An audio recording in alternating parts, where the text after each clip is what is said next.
Praise the Lord. കർത്താവിൻ്റെ ധന്യ തിരുനാമം വാഴ്ത്തപ്പെടുമാറാകട്ടെ.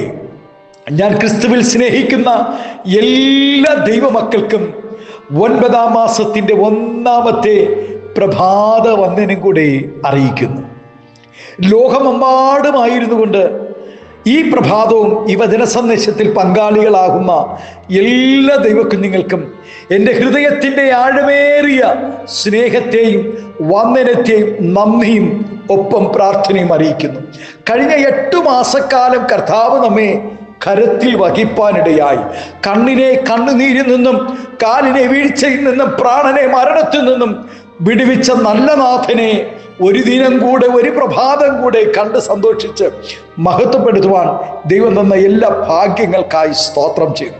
ആമേൻ. ഈ പ്രഭാതവും പ്രാർത്ഥനയോടുകൂടെ ദൈവസനെ നമുക്ക് അടുത്തു ചെല്ലാം. നമ്മുടെ നിലവിളിയും പ്രാർത്ഥനയും കേൾക്കുന്ന ഒരു കർത്താവ് നമ്മോട് കൂടെയുണ്ട്. അതെ, മർക്കോസിന് സുവിശേഷം 10-ാം അധ്യായത്തിൽ നമുക്കവിടെ കാണുവാനിടയാകുന്നു. നസ്രയനായ യേശു എന്ന് കേട്ടിട്ട് അവൻ ദാവീദ് പുത്ര യേശുവേ എന്നോട് കരുണയുണ്ടാകണമേ എന്ന് നിലവിളിച്ചു തുടങ്ങി. കരഞ്ഞുകൊണ്ട് ഈ ഭൂമിയിലേക്ക് വരുന്ന മനുഷ്യന് ജീവിതത്തിൽ ഏറിയ പങ്കും കരച്ചിലിൻ്റെയും കണ്ണുനീരിൻ്റെയും അനുഭവങ്ങൾ തന്നെയാണ്. ഒരുവന്റെ ജീവിതത്തിൽ ഉണ്ടാകുന്ന സുഖങ്ങളെക്കാൾ എത്രയോ മടങ്ങാണ് താൻ അനുഭവിക്കുന്ന ദുഃഖങ്ങളും പ്രയാസങ്ങളും കണ്ണുനീരും. ഇന്നലെ വരെ അവൻ നസ്രയനായ യേശുവിനെ കുറിച്ച് അവൻ കേട്ടിട്ട് മാത്രമേ ഉള്ളൂ. എന്നാൽ ഇപ്പോൾ ഇതാ തൻ്റെ അരികിൽ കൂടെ കടന്നു പോകുന്നെന്ന് അറിഞ്ഞപ്പോൾ തനിക്ക് അടങ്ങിയിരിക്കാൻ കഴിഞ്ഞില്ല. ഇന്നലെ അവൻ സ്തോത്രം യാചനയ്ക്ക് ആരോടെങ്കിലും അവൻ യാചിക്കാൻ നിലവിളിച്ച ബർത്തമായോട് പറഞ്ഞ, എടാ ഉറക്കം നിലവിളിക്കടാ, നിനക്കെന്തേലും ലഭിക്കണമെങ്കിൽ ഉറക്കം നിലവിളിക്ക്. എന്നാൽ ഇപ്പോൾ യേശുവേ നസ്രയനായ യേശുവേ ദാവീദ് പുത്ര എന്ന് നിലവിളിച്ചപ്പോൾ മിണ്ടിപ്പോകരുത്, ശബ്ദിക്കരുത്, അവൻ ഗുരുവിനെ അസഹ്യപ്പെടുത്തരുതെന്ന് പറഞ്ഞ് അവനെ തടയുവാൻ അവൻ ശ്രമിച്ചു. എങ്കിലും അവൻ ആരൊക്കെ തടഞ്ഞാലും യേശുവിനെ തിരിച്ചറിഞ്ഞ, യേശുവിൻ്റെ ശബ്ദത്തെ തിരിച്ചറിഞ്ഞ, അവൻ യേശുവിനെ ഗ്രഹിച്ചറിഞ്ഞ, യേശുവിനെ രുചിച്ചറിഞ്ഞ ബർത്തമായിക്ക് അടങ്ങിയിരിക്കാൻ കഴിഞ്ഞില്ല. അവൻ ഉറക്കെ നിലവിളിക്കുവാനിടയായി. നമുക്ക് ചുറ്റും കരച്ചിലിൻ്റെയും കണ്ണുനീരിൻ്റെയും എത്രയെത്ര ശബ്ദങ്ങളാണ് നാം കേട്ടുകൊണ്ടിരിക്കുന്നത്. വാവിട്ട് നിലവിളിക്കുക, അലറിക്കരയുക, വിങ്ങിക്കരയുക, ഏങ്ങലടിച്ചു കരയുക, ഞരങ്ങുക, ഹൃദയം പൊട്ടി നിലവിളിക്കുക തുടങ്ങി എത്രയെത്ര വിധത്തിലാണ് കരച്ചിലിൻ്റെ തീവ്രത അനുസരിച്ച് മനുഷ്യർ കരച്ചിലിന് തരംതിരിക്കുന്നു, പേരിടുന്നു. ഈ ലോകം വിടുന്നത് വരെ കരച്ചിലിൻ്റെ പാതയിൽ കൂടെ കടന്നു പോകേണ്ടവരാണ് മനുഷ്യൻ. കുട്ടികളാണ് കരച്ചിലിന് മുന്നിൽ നിൽക്കുന്നത്. 2-ാം സ്ഥാനം സ്ത്രീകളാണ്. നമ്മുടെ കരച്ചിലിൻ്റെ ഉദ്ദേശം എന്താണെന്ന് മറ്റുള്ളവർക്ക് മനസ്സിലാകണമെന്നില്ല. അഥവാ മനസ്സിലായാലും മറ്റുള്ളവർക്കത് വലിയ വിഷയമായി തോന്നുകയോ അല്ലെങ്കിൽ അവർ മനസ്സിലാകാത്തവരായി നമ്മെ സഹായിക്കാതെ ഇരിക്കുകയും ചെയ്തേക്കാം. നമ്മുടെ കരച്ചിലിന് മുമ്പിൽ മറ്റുള്ളവർ നിസ്സഹായരായി നിൽക്കുമ്പോഴും നമ്മുടെ നെടുവീർപ്പ് പോലും ആഴത്തിൽ ഗ്രഹിച്ചറിയുന്ന ആവേശത്വം നമ്മുടെ കർത്താവ് നമ്മുടെ പ്രാർത്ഥനയുടെ നിലവിളിയുടെ മറുപടി തരാൻ അവൻ ശക്തനാണ്. ഹല്ലേലൂയ. ഒരു വ്യക്തി ദൈവം മുമ്പാകെ കരയണമെങ്കിൽ ഒന്നാമതായി താൻ ബലഹീനനാണെന്നും തൻ്റെ കഴിവ് കൊണ്ട് സഹാനുഭൂതിയുള്ള മനുഷ്യരുടെ സഹായം കൊണ്ട് ഒരു കാര്യവും നടക്കത്തില്ലെന്ന് സമ്മതിക്കണം. താങ്ങാനാവാത്ത വേദന ഉള്ളിൽ അനുഭവപ്പെടുകയും ഹൃദയം തകരുകയും ചെയ്യുമ്പോൾ മാത്രമേ ഒരു വ്യക്തിക്ക് കരയുവാൻ കഴിയുകയുള്ളൂ. തൻ്റെ ഭർത്താവായ അബ്രഹാം അദ്ദേഹത്തിൻ്റെ കുടുംബവും ഹാഗറിനെയും തൻ്റെ മകനെയും നിഷ്കരുണം ഭവനത്തിൽ നിന്ന് പുറത്താക്കി കളഞ്ഞു. മരുഭൂമിയിൽ വിശന്നും ദാഹിച്ചും ഒറ്റപ്പെട്ടു പോയ ആ അമ്മയും മകനും തങ്ങളുടെ ജീവനും നിലനിൽപ്പിനും വേണ്ടി ദൈവത്തോട് ഉറക്കെ കരയുവാനിടയായി. കരഞ്ഞു.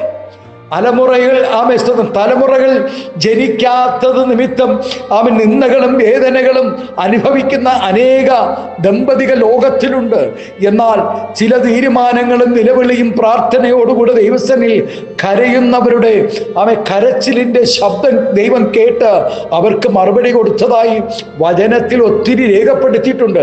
സമൂഹം ത്യജിച്ച പാപിനിയായ ഒരു സ്ത്രീ യേശുവിൻ്റെ പാദപീഠത്തിലിരുന്നു ദുഃഖത്തോടുകൂടെ കരഞ്ഞപ്പോൾ ദൈവം അവളുടെ പാപം ക്ഷമിക്കുവാൻ അവൾക്ക് സമാധാനം നൽകുവാനും ഇടയായല്ലോ. ആമേൻ. നെഹമ്യാവ് പ്രവാസകാലത്തിൽ ആയിരുന്ന ജനങ്ങളും ആലയത്തിൻ്റെ തകർച്ചയെ ഓർത്ത് ഉപവസിച്ച് ദൈവമുമ്പാകെ കരഞ്ഞു. ഹല്ലേലൂയ. ദാവീദും അനവധി പ്രാവശ്യം കരയുവാനിടയായി, യോസഫ് കരയുവാനിടയായി. ഭക്തന്മാരുടെ കണ്ണുനീരിൻ്റെ നടുവിൽ മറികടന്നു പോയ ദൈവമല്ല നമ്മുടെ ദൈവം. പ്രിയ ദൈവവേദിലേ, ഈ പ്രഭാതം സഹായിക്കുവാൻ കഴിയാത്ത മനുഷ്യരുടെ മുന്നിൽ കരയരുത്. മതി കേട്ടോ, കരഞ്ഞത് മതി. നിന്റെ ഉള്ളം സ്തോത്രം തിരിച്ചറിയുന്ന, നിന്റെ ആവശ്യങ്ങളെ അറിയുന്ന ദൈവമുഖത്തേക്ക് നോക്കൂ. ഇന്ന് പകൽക്കാലം ആ ദൈവമുഖത്തേക്ക് നോക്കി കരയാമോ? കരച്ചിലിൻ്റെ ശബ്ദം കേട്ട് മറുപടി നൽകുന്ന ഒരു ദൈവമുണ്ട്. നമ്മുടെ കണ്ണുകൾ ദിവസം ഇടയ്ക്കാം. അതെ, ഈ 9-ാം മാസം കരച്ചിലിൻ്റെ മറുപടി നൽകുന്ന മാസമാണ്. നിന്റെ കണ്ണുനീര് തുടയ്ക്കുന്ന, നിന്റെ രോഗബലഹീനതയിൽ, നിന്റെ ശാരീരിക ബലഹീനതയിൽ, നിന്റെ മാനസിക നിരാശകൾ, നിന്റെ ഏകാന്തതയുടെ അനുഭവങ്ങളിൽ, നിന്റെ സാമ്പത്തിക ഞെരുക്കങ്ങളിൽ, കടബാധ്യതകളുടെ നടുവിൽ നീ കരയുന്നുവോ കുഞ്ഞെ? 9-ാം മാസം നിന്റെ കരച്ചിൽ, സ്തോത്രമില്ലേ, നിന്റെ ദുഃഖം, ഹാലേലൂയ, നിന്റെ വിലാപം എല്ലാം നൃത്തമായി തീരാൻ പോവുകയാണ്. അത് സന്തോഷമായി മാറാൻ പോകുന്നു. എത്ര പേർ വിശ്വസിക്കുന്നു? ഈ പ്രഭാതം സ്തോത്രം. കണ്ണുകളെ അടയ്ക്കാം, പ്രാർത്ഥിക്കാം. അതേ, വിലാപങ്ങളെ നൃത്തമാക്കുന്ന, കണ്ണുനീരിനെ ഹല്ലേലൂയ സ്തോത്രം തുടച്ചു മാറ്റുന്ന ഒരു ദൈവത്തിൻ്റെ സാന്നിധ്യം ഇന്ന് പകൽ കർത്താവിൻ്റെ സാന്നിധ്യം നിങ്ങളോട് കൂടെയുണ്ട്. ദൈവകുഞ്ഞെ, വിശ്വസിക്കാമോ? വചനത്തിൽ വിശ്വസിക്കാമോ? മാർത്ത വിശ്വസിച്ചതുപോലെ, മറിയ വിശ്വസിച്ചതുപോലെ ഇന്ന് പകൽക്കാലം വിശ്വാസത്തിൻ്റെ ഹല്ലേലൂയ പ്രത്യാശ നിങ്ങളിൽ ഉളവാകട്ടെ. കണ്ണുകളെ അടയ്ക്കാം, പ്രാർത്ഥിക്കാം. സ്വർഗീയ പിതാവേ, സ്നേഹവാനായ ഞങ്ങളുടെ നല്ല ദൈവമേ, അനുഗ്രഹം പ്രശാന്തമായ നല്ല പ്രഭാതത്തിനായി നന്ദിയോടെ സ്തോത്രം ചെയ്യുന്നു.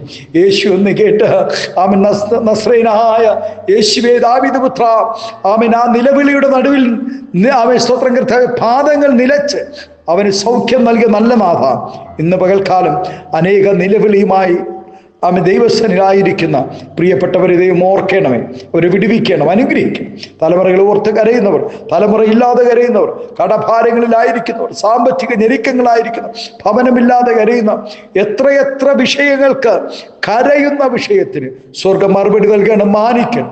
എല്ലാവിധമായ നന്മകളാൽ നിറയ്ക്കും. മഹത്വമെടുക്കും യേശുവിൻ്റെ നാമത്തിൽ കൃപയോടെ പ്രാർത്ഥന കേൾക്കണമേ സ്വർഗീയ നല്ല പിതാവേ. ആമേൻ, ആമേൻ. Thank you. God bless you. ദൈവം എല്ലാവരെയും ധാരാളം അനുഗ്രഹിക്കട്ടെ. ആമേൻ.